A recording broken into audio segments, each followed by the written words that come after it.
ஆயிஷா ரலியல்லாஹு சொல்றாங்க, ஹதீஜா ரலியல்லாஹு அன்ஹாவோடு வாழும் பொழுது நபியவர்கள் இரண்டாவது திருமணம் செய்யவே இல்லை.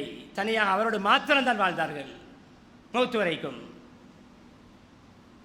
ஆர்டர்த்தாலும் இது ஹதீஜாவுடைய ரிலேட்டிவ் உறவினர்களுக்கு அனுப்புங்கள், ஹதீஜாவுடைய நண்பிகளுக்கு அனுப்புங்கள் என்று அடிக்கடி பங்கு போடுவார்கள். அடிக்கடி ஹதீஜா ரலியல்லாஹு அன்ஹா பற்றி பேசும் பொழுது நான் ரோசப்பட்டு, என்ன இது எப்பொழுது பார்த்தாலும் ஹதீஜா ஹதீஜா ஹதீஜா, உங்களுக்கு தானே சிறந்த பெண்களை எல்லாம் தந்திருக்கிறான் என்று ரோசத்தால் சொன்னேன். உங்களுக்கு தான் கன்னி பெண்ணாக என்னை தந்திருக்கிறான், ஒரு விதவை பெண், ஒரு மூத்த பெண் என்று சொன்னேன்.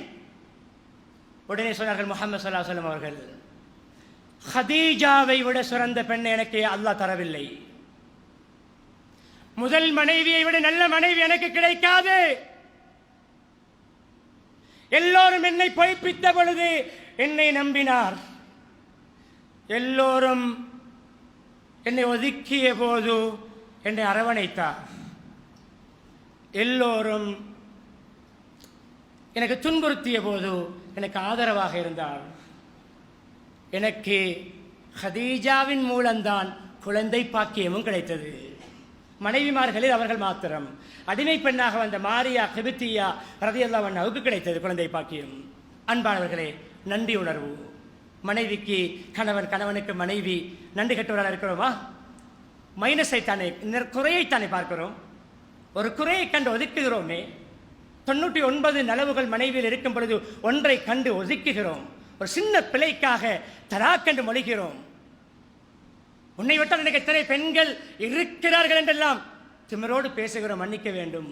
சொல்லிக் காட்ட வேண்டிய உதாரணங்கள் நாகரிகமாக. ஹதீஜாவை விட நல்ல பெண்ணை, சிறந்த பெண்ணை அல்லாஹ் எனக்கு தரவில்லை. ஹதீஜா ரலியல்லாஹு அன்ஹாவுடைய நலவுகளை சொன்னார்கள். இதே ஹதீஜா ரலியல்லாஹு அன்ஹா நபித்துவத்தின் முதல் நாள் இந்த பெண்ணுக்கு அல்லாஹ் கொடுத்த பாக்கியங்கள் ஒன்றுதான். ஒரு கேள்வியை நான் உங்களிடம் கேட்கிறேன். முஹம்மது என்ற வாலிபரை 25 வயதிலே 40 வயதாக இருக்கின்ற ஹதீஜா மனைவி கணவனாக அடைந்து 15 வருடங்களிலே நபியாக, முஹம்மதுன் நபியாக, ஒரு கேள்வியை நான் உங்களிடம் கேட்கிறேன். ஒரு ஜெனரல் நாலேஜாக இருக்கலாம். இஸ்லாத்துடைய பொது கேள்வியில் ஒன்று என்ன தெரியுமா? நபியை சமூகத்தில் முதலாவது கண்டவர் யார்? முஹம்மது ஸல்லல்லாஹு அலைஹி வஸல்லம் அவர்களை நபியாக முதலாவது கண்டவர் யார்? இன்னும் ஒரு கேள்வி, முஹம்மது ஸல்லல்லாஹு அலைஹி வஸல்லம் அவர்கள் நபியாக முதலாவது சந்தித்தது யாரை? அன்பு மனைவி ஹதீஜா ரலியல்லாஹு அன்ஹா. உலகத்திலே முதலாவது நபியை நபியாக கண்டவர்கள். நபி அவர்களும் நபியாக எத்தனையோ நண்பர்கள் இருந்தார்கள். மனைவியுடைய முகத்தில் தான் நபியாக முதலாவது முழித்தார்கள். இன்று சிலர் சந்தோஷமான விடயங்களை கடைசியாகத்தான் மனைவியோடு பகிர்வது. ஏன் மனைவிக்கு முதலாவது சொல்லக்கூடாது? சந்தோஷமான விடயங்களை பெற்றோர் இருந்தால் பெற்றோர்கள் முதலாவது. அந்த அன்பு வித்தியாசம். முதலாவது பகிர வேண்டியது மனைவியோடு, மனைவி கணவனோடு. நபிப்பட்டம் எப்படிப்பட்ட சந்தோஷமான நிகழ்வு! பகிர்ந்தது யாரோடு? மனைவியோடு.